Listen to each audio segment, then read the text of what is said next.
Assalamualaikum warahmatullahi wabarakatuh. Kami dari kelompok 2, Hidayatullah, Setiawati Borsitorus, Niati akan melakukan presentasi mengenai asam nukleat. Selanjutnya pengertian asam nukleat akan dijelaskan oleh Siti.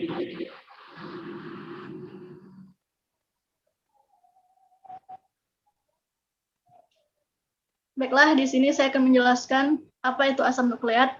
Asam nukleat merupakan rantai polimer yang tersusun dari mononukleotida. Asam nukleat merupakan suatu polinukleotida, yaitu polimer linier yang tersusun dari monomer-monomer nukleotida yang berikatan melalui ikatan fosfodiester. Asam nukleat ini juga terdapat pada semua sel makhluk hidup yang berfungsi untuk menyimpan dan mentransfer genetik. Jadi, fungsinya itu ada untuk menyimpan, mereplikasi, dan mentranskripsi informasi genetik. Selanjutnya itu ada struktur nukleotida. Struktur nukleotida ini terdiri dari 3 satuan, ada struktur basa nitrogen. Basa nitrogennya ini apa saja nanti akan kita bahas. Kemudian gula pentosa yang memiliki 5 karbon. Pentosa ada 2 jenis, yaitu ribosa dan deoksiribosa. Ribosa itu untuk RNA dan deoksiribosa itu untuk DNA. Kemudian yang ketiga adalah gugus fosfatnya. Selanjutnya itu ada jenis-jenis asam nukleat. Jenis-jenis asam nukleat itu ada 2, yang pertama DNA dan yang kedua yaitu RNA. Seperti yang kita lihat pada gambar, terdapat perbedaan antara DNA dan RNA. Dapat dilihat bahwa pada DNA terdiri atas 2 tali atau 2 utas, sedangkan kalau RNA itu hanya mempunyai 1 tali.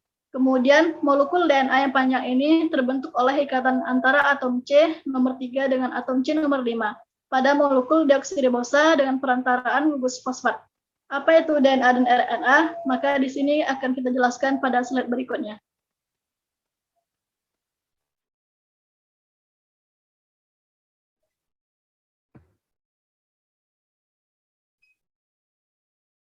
Selanjutnya adalah DNA.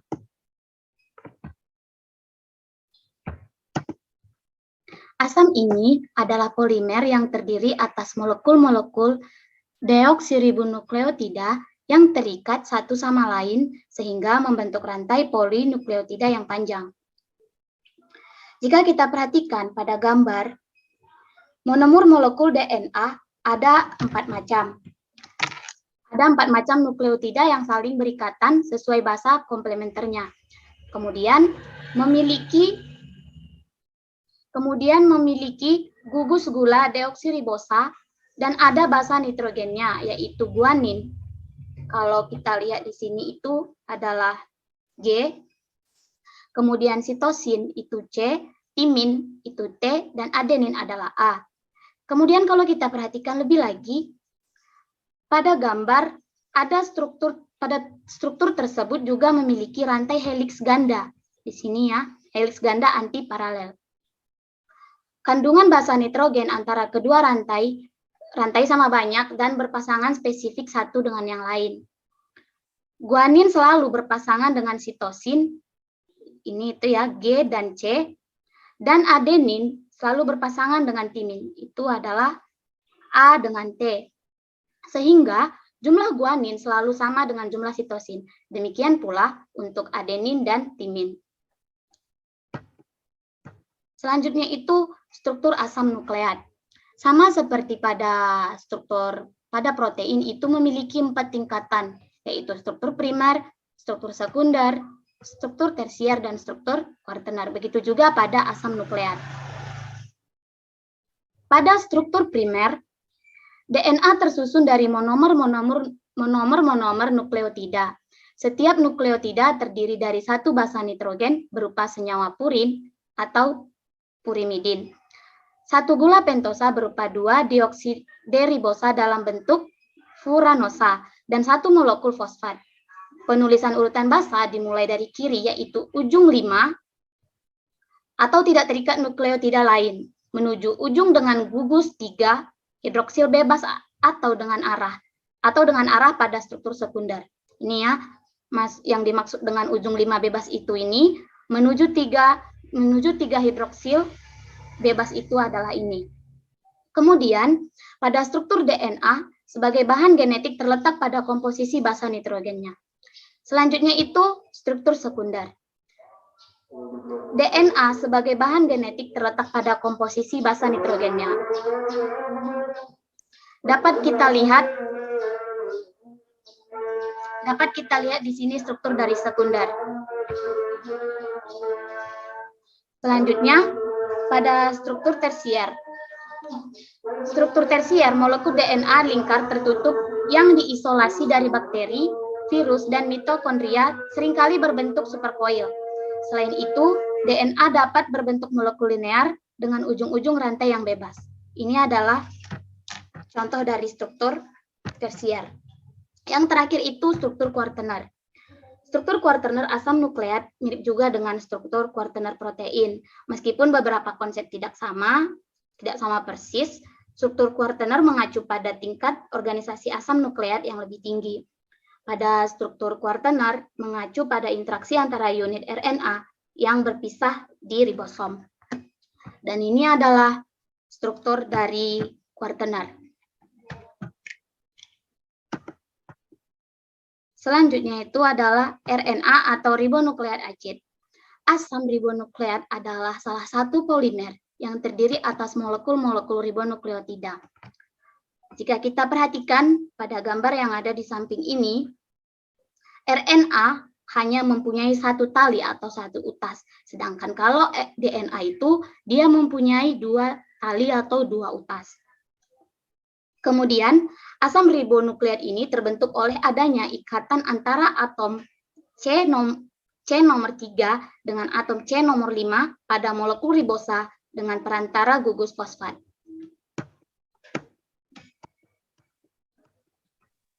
Selanjutnya yaitu macam-macam RNA. RNA sendiri memiliki 3 macam, yaitu transfer RNA atau yang sering disingkat menjadi tRNA, messenger RNA atau yang sering disingkat menjadi mRNA, dan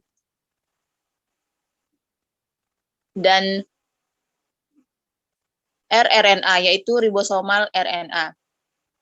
Molekul RNA pada sitoplasma yang menjadi template sintesis protein dinamakan dengan messenger RNA. Molekul ribosomal RNA berkontribusi pada formasi dan fungsi ribosom, sedangkan transfer RNA melakukan translasi informasi RNA menjadi polimer asam amino. RNA juga memiliki struktur sekunder di mana antar basa nitrogen penyusunnya memiliki ikatan hidrogen. Next. DNA dan RNA memiliki banyak persamaan, tetapi ada juga beberapa perbedaan. Yang pertama yaitu bagian pentosanya. Bagian pentosa RNA itu adalah ribosa, sedangkan bagian pentosa DNA adalah deoksiribosa. Kemudian, bentuk molekul RNA bukan heliks ganda, tetapi berupa rantai tunggal yang terlipat, sehingga menyerupai rantai ganda. Sedangkan bentuk molekul DNA itu adalah heliks ganda. Yang ketiga yaitu jumlah guanin adalah molekul RNA tidak perlu sama dengan sitosin. Demikian pula jumlah adenin tidak harus sama dengan urasil. RNA mengandung basa adenin, guanin, dan sitosin seperti DNA, tetapi tidak mengandung timin. Sebagai gantinya, RNA mengandung urasil. Dengan demikian, bagian basa pirimidin RNA berbeda dengan bagian basa pirimidin DNA. Selanjutnya, yaitu nukleotida dan nukleosida. Molekul nukleotida terdiri atas nukleosida yang mengikat asam fosfat. Molekul nukleosida terdiri atas pentosa, yaitu deoksiribosa atau ribosa, yang mengikat suatu basa, yaitu purin atau pirimidin. Molekul nukleotida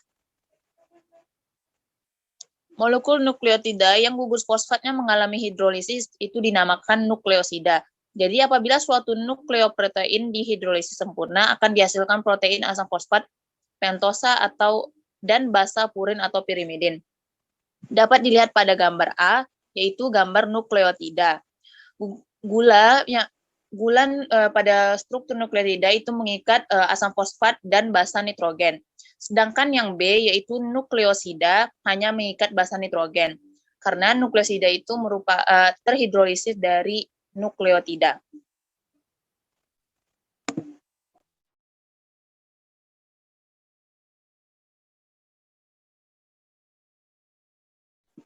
Golongan mononukleotida. Mononukleotida terdiri dari 3 unsur, yaitu yang pertama basa-basa nitrogen heterosiklik atau basa yang terdiri dari basa purin, adenin, dan guanin. Basa pirimidin terdiri dari sitosin, urasil, dan timin. Selanjutnya adalah gula 5 karbon, D-ribos dalam RNA, 2-deoksi, D-ribosa dalam DNA. Dan yang ketiga adalah fosfat. Jenis-jenis basa nitrogen. Pada basa nitrogen, suatu molekul kecil berbentuk cincin yang mengandung nitrogen. Ada 2 kelompok basa nitrogen, yaitu purin yang memiliki 2 cincin dan pirimidin yang memiliki sebuah cincin. Kelompok purin terdiri dari adenin dan guanin. Sedangkan kelompok pirimidin terdiri dari sitosin, urasil, dan timin. Pada komponen gula pentosa, yaitu monosakarida yang memiliki 5 buah atom karbon, ada 2 jenis gula ini, yaitu struktur gula pentosa D-ribosa dan 2-deoksi D-ribosa. Komponen yang terakhir adalah gugus fosfat yang berubah atom fosfor yang dikelilingi 4 atom oksigen. Sifat basa purin dan pirimidin. Yang pertama, dapat membentuk ikatan hidrogen antar basa atau pasangan basa.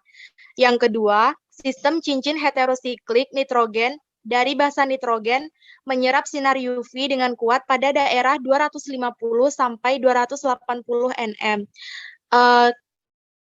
Purin itu terdapat pada gambar A, adenin, dan pirimidin itu terdapat pada gambar B, sitosin.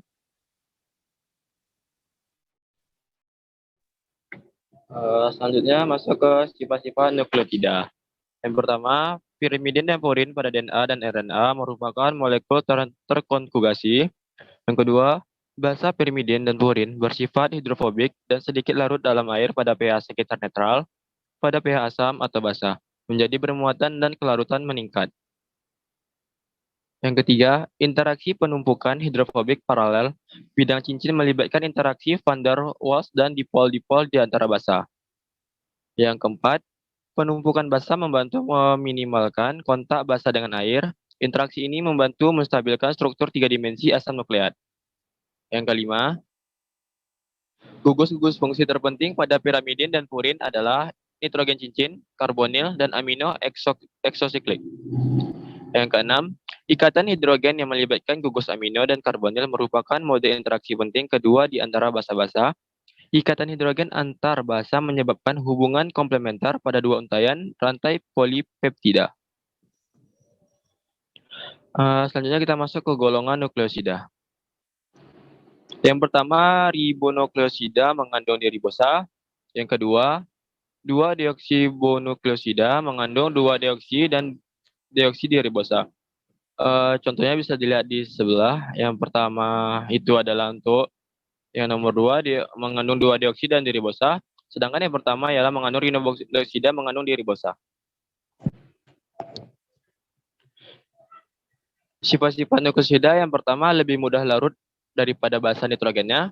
Yang kedua, terhidrolisis oleh asam pada suhu tinggi, menghasilkan basa dan pentos bebas. Yang ketiga, terhidrolisis oleh enzim nukleosida.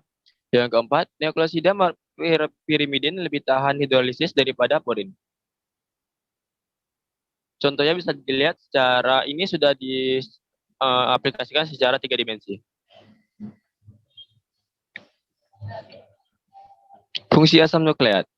Asam nukleat memiliki fungsi yaitu yang pertama menyimpan, yang kedua mentransmisi, yang ketiga menstranslasik informasi genetik, metabolisme antar intermediari metabolisme, dan reaksi-reaksi informasi energi, koenzim pembawa energi, koenzim pemindah asam asetat, zat gula, senyawa amino, dan biomolekul lainnya. Koenzim reaksi oksidasi reduksi. Sekian presentasi kami mengenai asam nukleat. Kami mohon maaf. Assalamualaikum warahmatullahi wabarakatuh. Waalaikumsalam. Waalaikumsalam warahmatullahi wabarakatuh.